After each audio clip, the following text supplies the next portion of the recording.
নমস্কার, আমি উজ্জ্বল শর্মা শাস্ত্রী বলছি। আজকের ভিডিও শুরু করার আগে আমার গুরুদেব রাম ঠাকুরের চরণে প্রণাম জানিয়ে আজকের ভিডিও আমি শুরু করছি। আজকের ভিডিওর কন্টেন্ট হচ্ছে রাহু, কেতু এবং শনি দ্বিতীয় স্থানে থাকলে কি ফল দেবে, বিপজ্জনক কি? বৈদিক শাস্ত্র মতে কালপুরুষ রাশিচক্রের দ্বাদশ ভাবের মধ্যে দ্বিতীয় ভাবকে আমরা ধনভাব বা ধনস্থান বলে থাকি।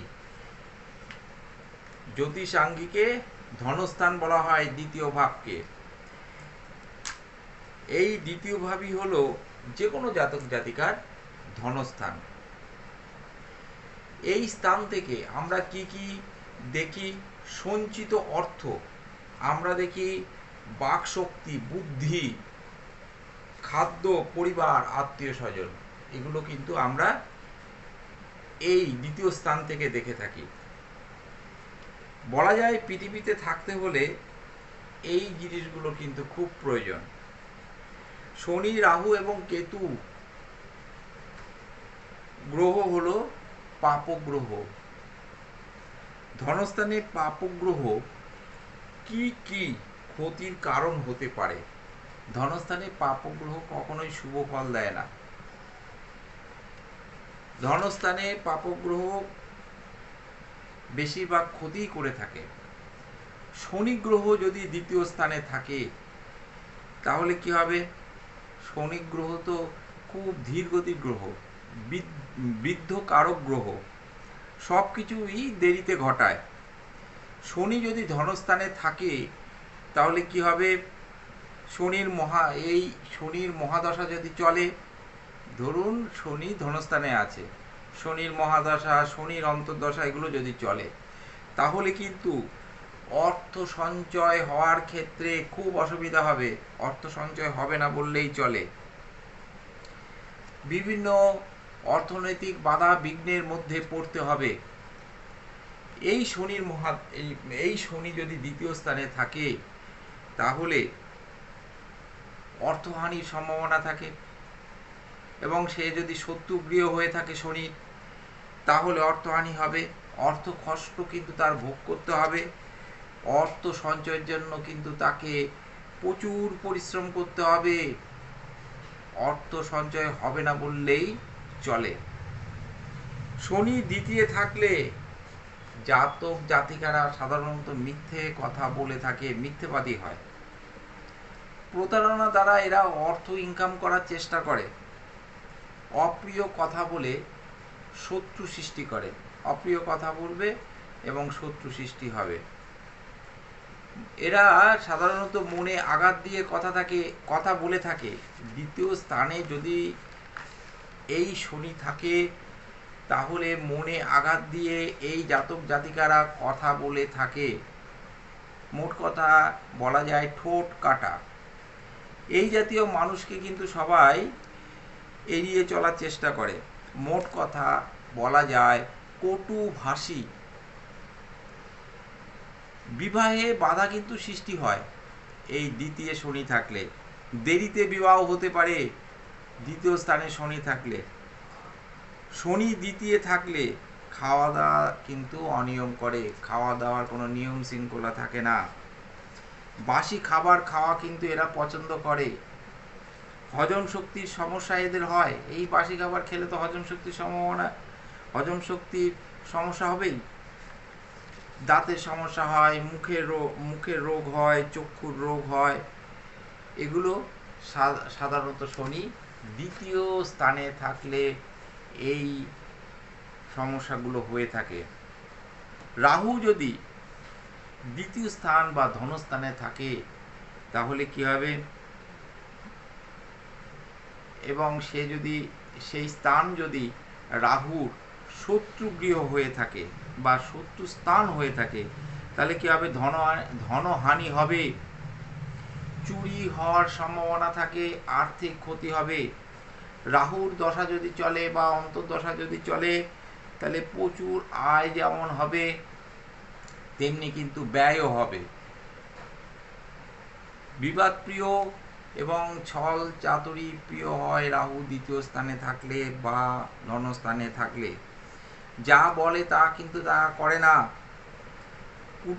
কুটুম্বদের মানে আত্মীয় স্বজনের সঙ্গে এদের সদ্ভাব থাকে না। বুদ্ধি বিভ্রাট হয়, ফলে বুদ্ধি ভ্রংশ হওয়ার ফলে তারা কিছু ভুল কাজ করে ফেলে।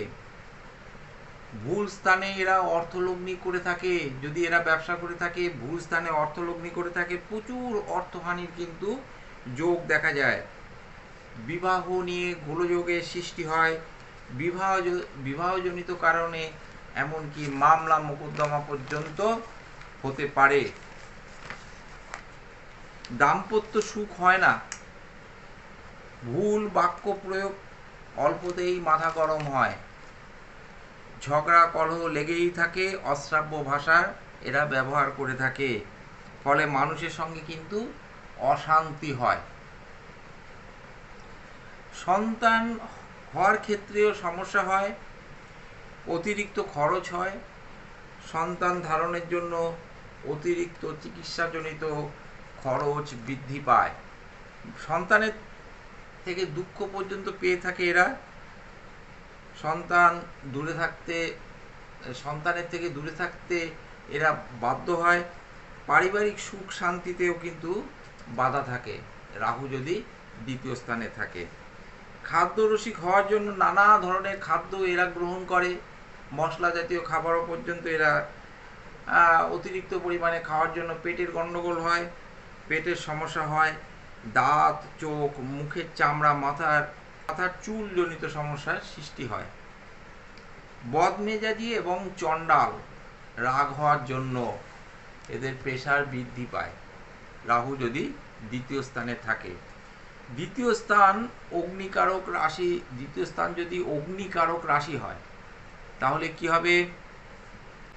নানান সমস্যার সৃষ্টি হয়। মাথা গরম কিন্তু তার অতিরিক্ত পরিমাণে হবে, প্রচণ্ড রাগ হবে, প্রেশার বৃদ্ধি পাবে। ফলে দ্বিতীয়ভাবে রাহু দশা অন্তর্দশা যদি চলে, তাহলে কিন্তু বিবাহ বিচ্ছেদ পর্যন্ত হতে পারে। স্বামী বা স্ত্রীর কারো দুর্ঘটনা, যে কোনো একজনের মৃত্যু পর্যন্ত হতে পারে। কেতু দ্বিতীয় থাকলে অবুঝের ন্যায় তর্ক করে। কটু বাক্য দ্বারা শত্রু সৃষ্টি করে। অযথা কিন্তু এরা তর্ক বিতর্কতে জড়িয়ে যায়। কুটুম্ব বিরোধী হয়। চোখ এবং কণ্ঠের রোগ কিন্তু এদের হওয়ার সম্ভাবনা থাকে। চোর ডাকাতের দ্বারা ক্ষতি হতে পারে, ধনক্ষতির সম্ভাবনা থাকে। শুভ বা বলবান হলে সুখদাতা হয়ে থাকে কেতু, ও জাতক মধুরভাষী হয়। পারিবারিক সুখ নাও পেতে পারে দ্বিতীয় স্থানে কেতু যদি অশুভ অবস্থায় থাকে। আকস্মিক বিপদ, অজানা বিপদ সামনে এসে হাজির হয় এই অশুভ কেতুর জন্য। বিবাহ বিচ্ছেদ পর্যন্ত হতে পারে। স্বামী স্ত্রীর অকাল প্রয়াণও হতে পারে।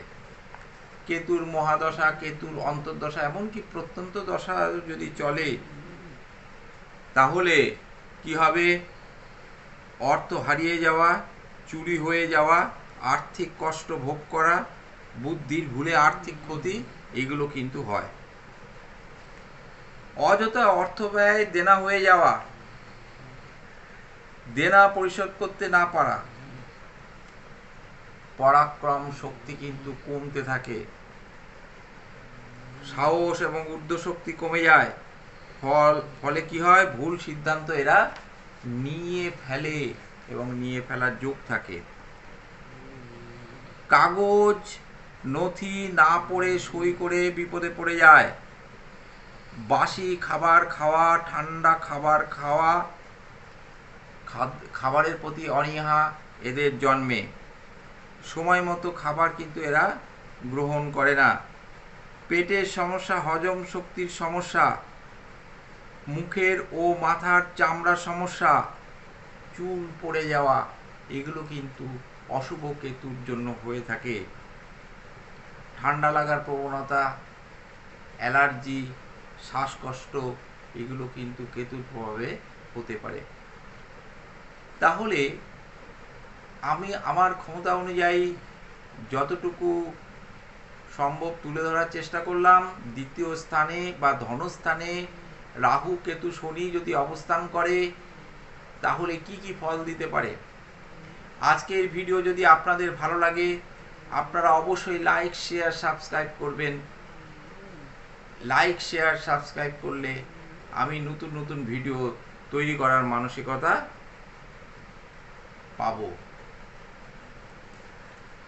আজকের ভিডিও আর দীর্ঘায়িত করব না।